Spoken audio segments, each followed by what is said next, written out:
that down. Let's move on to this, shall we? Across the country this weekend, even though Transformers 1 officially opens this coming Thursday, the studios put out Transformers 1 in a special fan event on Saturday across many theaters across the country. Mm-hmm. Being kind of excited about this movie, me and Ray and our buddy Ryan, we got our tickets and we went to go out and see it Saturday afternoon at 3 p.m. I think that was the only screening, right? No, yeah. There was another one after, I believe. What? Yeah. There was the actual fan access one was after that. Oh, okay. But we wanted to see it the earliest. Right. So they had 2 screenings of it in the theater that day. So we went to go see it.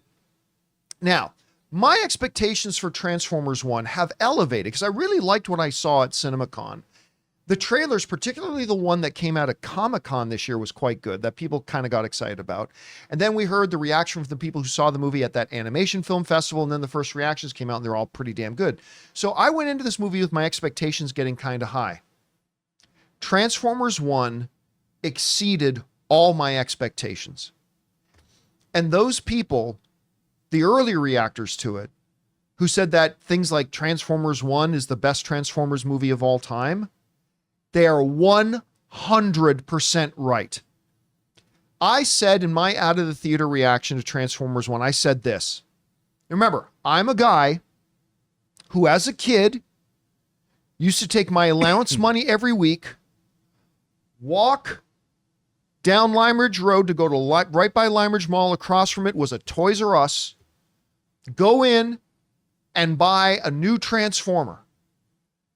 And I would take the box home, cut out the character portrait on the front, then cut out the power bar, the power levels bar on the back, and put them up on my bedroom wall, and my wall was covered with Transformers. Again, as a younger man, I didn't have a lot of ladies coming into my bedroom. Hell, even as a guy in my 20s, I never had a lot of ladies come into my bedroom, but that's besides the point. I grew up loving and worshiping the Transformers. If Optimus Prime had come to me as a young 19-year-old man and said, John, go into the neighborhood and kill all the pets, I would say, yes, Wiki. Optimus. John Wick Wiki. Yes, because it's John Optimus. Wick Wiki. John Wick Wiki.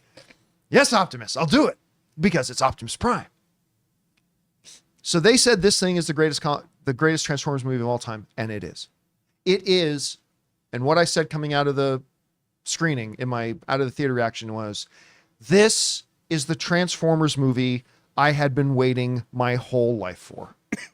It's not the best movie of the year, but this is the Transformers movie I'd been waiting my whole life for. I couldn't believe how emotionally attached I got to the movie. I couldn't believe how exciting it was in places. I couldn't believe how funny it was in places. And by the end of it, man, whoo, it's great. And by the way, a mid-credit scene and a post-credit scene, and you got to stick around for both. Good to know. So I wanted to go over 5 reasons why I stand behind the statement that a lot of other people have made too, that Transformers 1 is the best Transformers movie ever made. The first thing is this: character development. Now don't get me wrong. We have wonderful characters in the other Transformers movies, but we know everything about their type of personality, and we don't see many dimensions to their personalities in Transformers movies, right? This one is totally noble. This one's kind of the goofball. This one's really mean. And it's just, and that's fine. It's fine for I've never complained about that. But in Transformers 1, they actually treat the characters like any other characters in any other film. You want to give them depth. You want to give them multiple layers, and you want to see an evolution in the characters. Like in any good script, you're going to have a character start at one point, but end in another point. And you want to feel that progression as they go from here to there. They did that with B. They did that with D-19. They did that with Orion Pax. They did that with Alita. They did that even with Sentinel Prime. They did that with the character. Like, characters were fleshed out, real characters. Orion Pax wasn't just Optimus Prime. He was a person. He was an individual who lived on Cybertron, who had a life, and we see the evolution and the different events that happened to him throughout the course of the movie, the impact and the little changes in direction it makes to him as a person. Same with D19, who becomes Megatron, right? They actually treated the characters like fully fleshed out characters, and I love that about it. All right. The second thing about this movie that contributed to it being like the greatest Transformers movie of all time is the humor. You know, for some reason in fan circles, the term humor has almost become a dirty word. Like, they're trying to make it funny. Who the fuck doesn't like to laugh? But humor is like any other tool. It can be used well, or it can be used badly. And I think when we see people recoil to the idea of a movie using humor, it's because they have PTSD of a movie maybe using humor badly. Transformers 1 uses humor wonderfully. I laughed out loud many times throughout the film.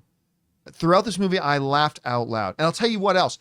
Back at the CinemaCon footage they showed us all the way back in April in Las Vegas, they showed us the joke that is in one or two of the trailers of Bumblebee going, yeah, I've been working out a new nickname. I've been thinking, Pedacitron, right?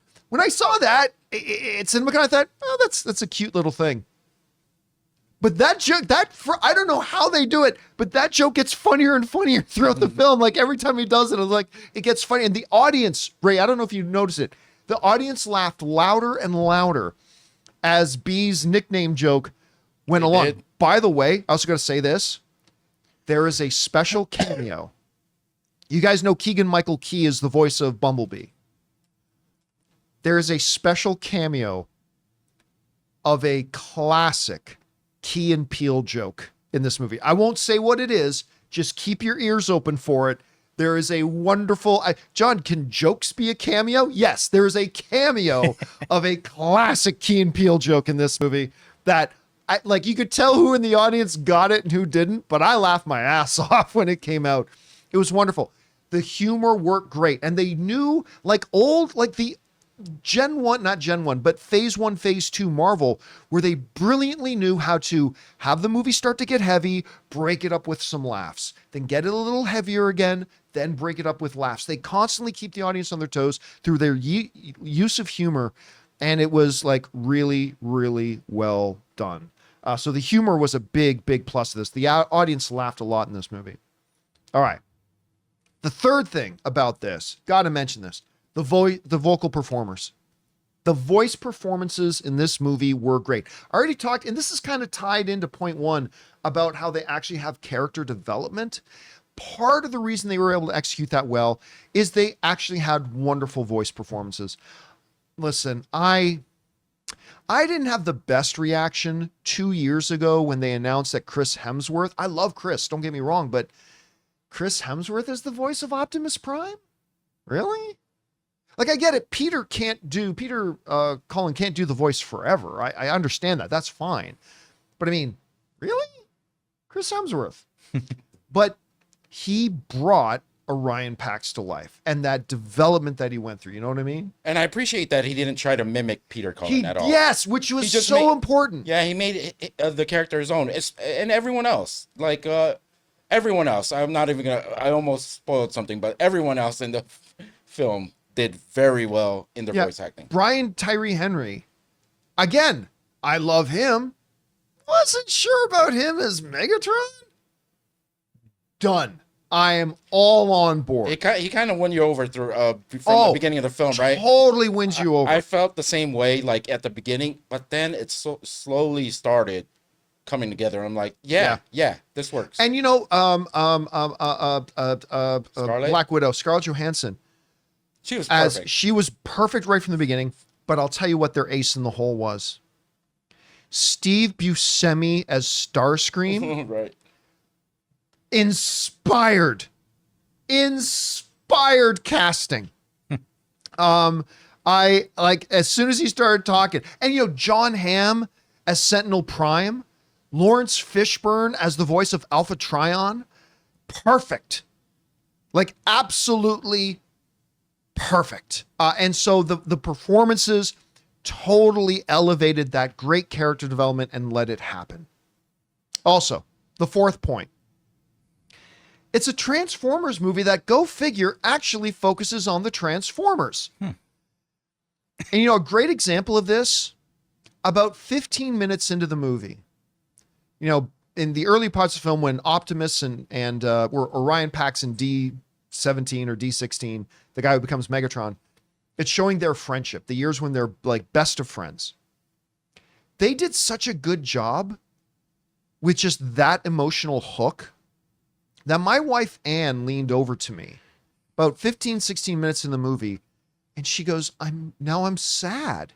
I'm like, why? She goes, I don't want them to stop being friends. And like, that is a great illustration of how well, by focusing on the Transformers, not having it on Earth, and I'm okay with them taking it to Earth at some point, but not having it on Earth, focusing strictly on the Transformers, and having that character development and having those vocal performances, it culminated in that quick emotional attachment. That my wife was actually getting sad knowing that these two guys end up not being friends anymore. Yeah. I mean, that was key.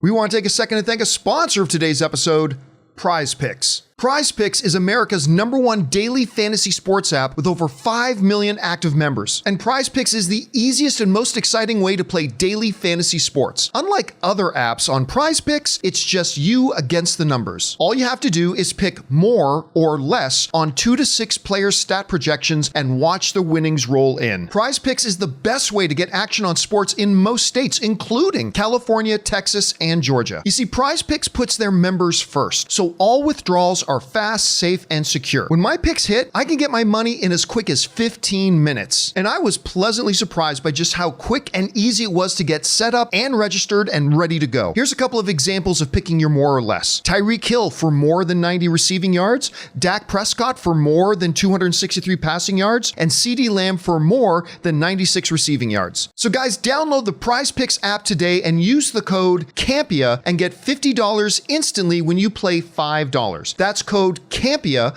on PrizePicks to get $50 instantly when you play $5. You don't even need to win to receive the $50 bonus. It's guaranteed. PrizePicks, run your game. And the fifth thing I want to say, and this is difficult, my God, this movie sticks the landing. Because a lot of these types of movies do well, and then it gets to the ending, and it's like, the movie's really good. It didn't quite stick. This movie sticks the landing. More than once, I think, for me. Yeah. Without saying anything else, more than once for me. Like they hit a home run, and then they seem to hit another one right after, and I was like, whoa. and let me say, there are some dark and very graphically violent things that happen in this movie. There's something that happens in the final act that you heard in the audience, people like gasping a bit. It's like, we'll leave it at that. But I mean, they just, with a terrific, you want in a movie like this, a big set piece action sequence, they delivered. You want to have the triumphant kind of surging of the blood, you got it. And it ends beautifully with setting up the Transformers we know. You know what I'm saying? Yeah. Can I just say two things about this movie? It's one of my favorite movies of the year, obviously. Along with Twisters, it was a nice surprise. Paramount, for being in trouble, has sometimes releases these wonderful movies, and this is one of them. And another thing is ILM. They did a great job with. I was flabbergasted by. I don't even know if I use that word. By the visuals of this film. They brought Cybertron or wherever they were to life, and I thought that was great. Like the colors. Yeah, which is funny because when we first saw footage, I didn't know that I liked the visual style. Oh, and man. then boy did it grow on me in the movie. Yeah. Just the big white shots of the city and everything like going like all the robots like working and everything. It's so I was stuck just marveling at what they were showing us. And plus we're used to like a much more darker Transformers from the movies, even Bumblebee. It was a little bit dark. This one is really bright and shiny and really nice to look at. I love the movie. It's one of my favorite of the year so far. Yeah, I loved it. Now I saw some people in live chat asking like, how's it compared to compared to the Transformers 1986 movie. Fuck the 86 movie. Well, yeah. I still hate that movie. I actually Why? want to see Because this again. I don't get it. Because all the better Transformers came out of it.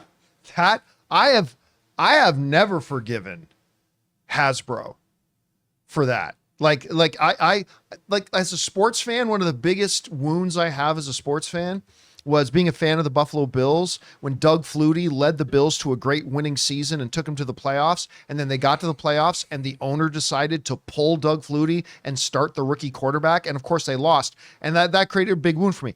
In my fandom as a kid, as a 13-year-old kid, watching Transformers the movie, and the first thing they do is kill every fucking Transformers I had in my collection in the first two movies. And Hasbro going, oh, kid, you know, like in So I Married an Axe Murderer, Mike Myers' older guy. Oh, you like my chicken, do you? I felt like Hasbro's like, oh, you like those Transformers, kid? Well, we're killing them all. You got to go buy all new Transformers. Time for you to be an adult, John. They said, time for you to be an adult. It's time for the new generation. They wanted to speed up your... They didn't introduce new characters. They said, kids, fuck you. We're killing all of them. Wait, not all of them. Like that Optimus? Oh, we're starting with Optimus. Well, you're not gonna kill Irons. Oh yeah, we're killing Ironside. When I saw the blasters, they killed all of them. Yeah, when I saw the blasters actually start breaking the Transformers, when I started watching that movie, I knew it was different. I knew I was in for something traumatizing. I was traumatized for a little while after that movie. I'm sorry. I was just so bad. No. Granted, the '86 Transformers movie gave us a wonderful, brilliant scene, and the death of Optimus Prime is actually a great scene. When he takes out the Matrix's leadership till all are one, it's a great scene. It is, and that would have been fine if they didn't kill every single other one of my Transformers at the same time. And if he didn't give the Matrix to a poop head. Well, I mean, initially, I guess Rodimus was okay. Ultra Magnus should have been the new Prime. Yeah, he should have. Ultra Magnus should have been the new Prime. John had to go back to his room and slowly peel all of the my God, I still remember. Don't laugh. I still remember the day I had to go, well. I can't not laugh. I'm looking up at these 50, toy package things I could put up on my wall. It's like, they're all dead. And I had to take them all down. Did you put all their power levels down to 0 since they all died? Powering down. You're a racer. Life force, 0. Firepower, well, he's dead. 0.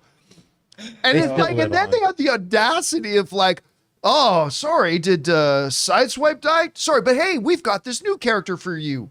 Cup. I don't give a shit about Cup. I have to ask you something, John. Yes. Did you ever get back into Transformers after that movie? Yes. Like ever again? Like, did you get not until the first live action movie was coming back out? Oh, no. I meant as in like you're collecting. Nope. Never did again. You didn't collect nope, any of I the didn't. newer I didn't ones. trust them anymore. I didn't trust them. I had no trust them. They betrayed me. So I said, "Screw you. You lost me," and I never did get back into collecting them again. I think I even threw out most of my Transformers. See, you ruined it, bro. Yeah. You wanted to make more money, but it backfired on you. And then they realized their mistake. And then they brought Optimus back and all that kind of stuff. Too late. And then Star Wars came along, and then they killed all the original people. Somebody saying, who was the Autobot opposite Soundwave? That was Master Blaster. Master Blaster. Master Blaster, because who was asking that in the live chat? Yeah, I thought it was Sound Blaster. No. Your thing is Soundwave. Okay, Soundwave. So yeah, Ron H was saying, who was the opposite to Soundwave? That was Master Blaster. Master Blaster. He's the one that had the like the little pounding things. He was also like a radio cassette sort of thing. He had his own guys. There was someone else that he did that like earth stomping thing. There was someone else that did that. I can't remember. Anyway, all that to say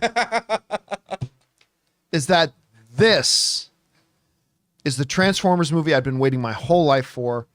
This is the movie I wish I had seen in 1986. Because man, I'm telling you what, I have no tats. But if this was the Transformers movie that came out in 1986, it would say 1 on your back. It would say till all are one across my back. I'd have a big Autobot symbol. Yeah, I was gonna say the Autobot tattooed symbol on my chest. You and your Cobra commander Buddy. friend, yeah, you could like, yeah. Freaking, I'd I wanna have see this Prowl. I'd have Prowl on one thing, Sideswipe on another. That's how I know I really like a movie. I actually want to watch it a second time. I mean, Twisters I wanted to watch a second time. So Oh, Ann and I have already canceled our Thursday plans because we said, well, we got to go back to the theater and go see Transformers 1 again. it's a good. I cannot There you wait. go. Anyway, guys, question is for you. What did you think if you saw Transformers 1? If not, where's your expectation levels? Are you planning on going to see it? Have you already bought your tickets? Maybe you've never been a Transformers guy. Whatever you guys think, jump down into the comment section below and let us know your thoughts. Hey guys, thanks so much for watching this video. Make sure you like the video, leave a comment, and subscribe to our channel. And don't forget, we have a daily podcast called the John Campea Show podcast, available on Apple Podcasts, Spotify, or your favorite podcasting app of choice. Go and subscribe to it today so it'll be there when you need it.